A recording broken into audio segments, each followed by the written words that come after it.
Coach Cookie here again for another episode of Resilience Rising. And so we are here to talk, to pour into you, to have some fun like we always do. I got a special guest with me today, Miss Kai Blue. This is my sister too, y'all. I know y'all just said, I just watched another episode and you had a sister. I did. Mind your business, okay? So I have as many sisters as I want to have.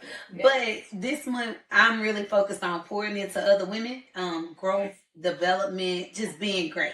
So we're going to talk about some stuff, some different hats that women wear and get into it. We're going to let y'all a little bit into our lives. Now, don't be trying to be too nosy. Right. We're going to give you a little bit, but we ain't going to give you a lot of tea, okay? But we're going to talk about a couple of things, hopefully inspire somebody just to grow, get to your next journey in life. Again, shout out to Mogul TV as always. Thank you. We love you for giving us this platform of growth. And we're going to jump into it. Now, I'm just letting y'all peek into our conversation a little bit. So we're gonna see where it goes. But just a little background. So I met Kai at college, y'all. Back in the day, it wasn't that far back in the day, but mind your business. So we went and got our master's degrees together, and we grew really close. And I just took her, and she belongs to me now too. I be over here taking people, and I don't give them back. But we had a lot in common. We both had kiddos. We were single moms, raising kids in college together.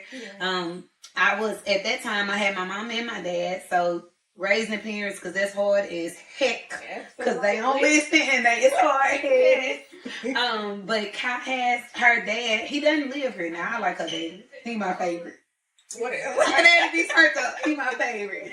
But, has her dad. Unfortunately, she had lost her mom by the time I met her. But navigating that, and then later on, I lost my dad. So I lost my dad last year, but Kai was definitely a strong part in my journey. I'm trying not to cry. Y'all know I'm really a gangster.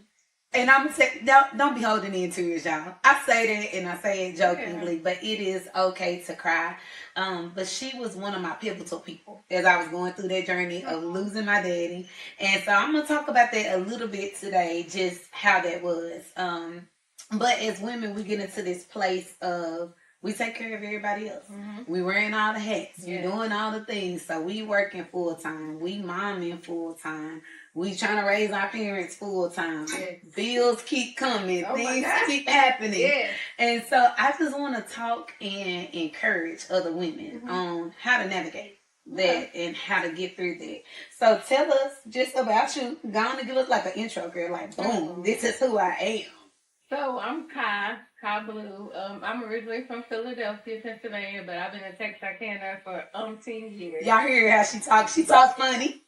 I am not from Texarkana. Disclaimer. But anyway, I came here in 2008 with my mom. My great grandmother had lived here, and that's how we got here. Because people always say, "How did you get to Texarkana?" What I ask people when they're not from here, right? So that's how we kind of got here. That was my background. I used to come here in the summer when I was a kid. And we wanted to get out of the city, but long story short, I came here as a teenager, wound up getting married early. You said it with such excitement. That was a waste of my damn time. Anyway, so wound up getting married early, and then unfortunately during my marriage, that's when I lost my mom. And then after that, kind of our relationship got rocky. We went through a divorce. Then I met my son's dad, and that was. I don't know what that was, but that was a part of my life that I feel like God said, this is what you need to go through. Yes. But out of it, I got my son. So thank God for him. Yes. But other than that, losing my mom really encouraged me to go to school because I needed something to do to like focus on, to keep my mom busy. And then it's like, I always tell people I graduated by default. Because when I went to TC, I was like, okay, I'm just taking these classes. And then the counselor was like, well, it's time to apply for graduation. I'm like, me? Yes, so you? Then I applied. And then one of my friends, she was like, well, I'm going over to A&M. So I'm like, well, I'm going. Yes. So then I went over to A&M. Same situation. It was time for graduation. And I'm like, a bachelor's degree? Because, like, my mom graduated high school, but my dad didn't. One of them, I think my mom went to college for like a year, but had to drop out because she had to work. My dad, he never graduated high school, anything like that. So, to get a college degree, that was like a big deal for me and for my family. So, but then when I was graduating my undergrad, our teacher, Dr. Hill, shout out to Dr. Hill. Yes. She was like, oh, you'll be such a good social worker. But COVID happened. And then that's how I wound up getting into the social work program. And I met my sister. And you connected with me. Because I ain't let you go nowhere. But I don't know, just been in Texarkana trying to make it on my own, navigate. I don't have any, like, blood family here, but I have family. Yes. You're my family. Yes. Your mama my family. Yes. I got some family here. So yes. That's a little bit about me. Yes. So you said 3 things that I feel like are super important. And I'm going to try to stick them up here in my brain and keep them because, you know, sometimes this senior citizen brain just be checking out. But the 3 things are, number 1, just that you were staying busy in order to do stuff. So I want to hit on being busy. I also want to hit on feeling unworthy of things that we do. And then I want to hit on chosen family. Because I think, and I'm going to start there with chosen family.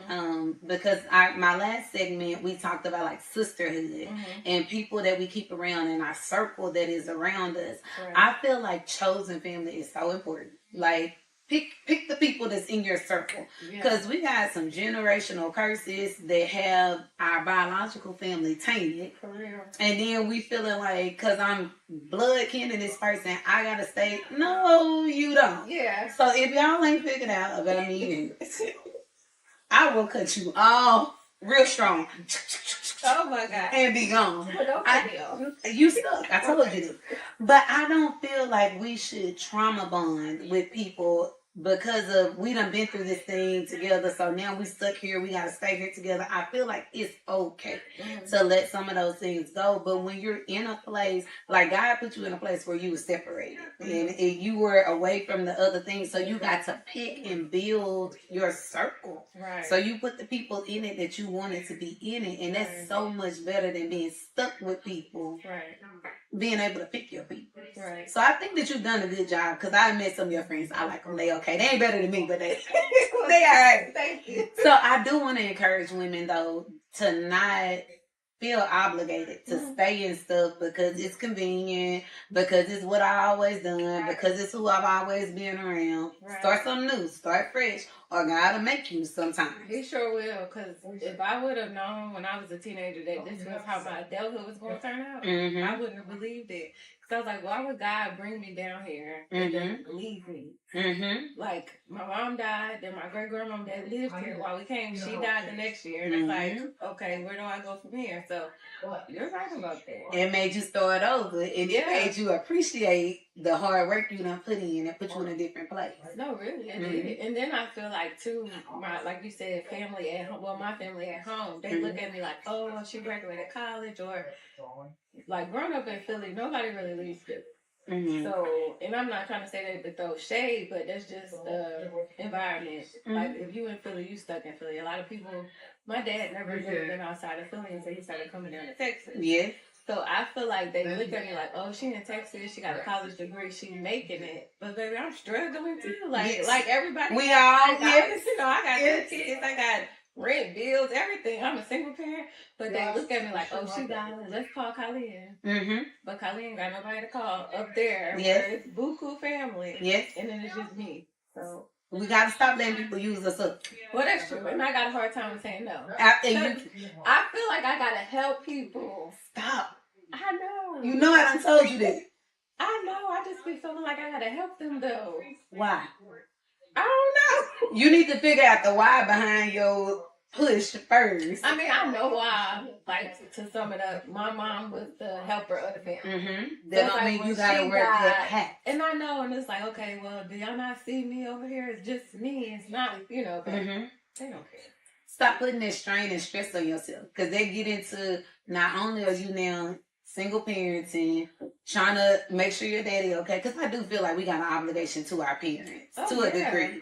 But making sure that he's okay as far away as he is, going to work, managing everything. But now you're trying to take care of some other grown people that's married that we ain't finna be taken care of. Like, how many times? No. No. Well, no, you're right.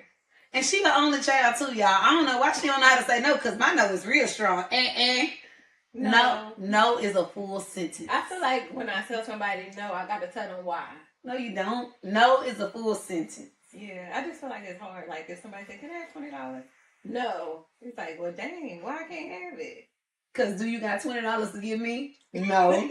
I know, but I don't. No, the answer is no. I gotta work. Don't run your cup dry trying to pour it to somebody else. Stop doing it. That's true. All of us gotta stop doing it because we spread ourselves thin for no reason. Yeah. No reason at all. You're right. Devil.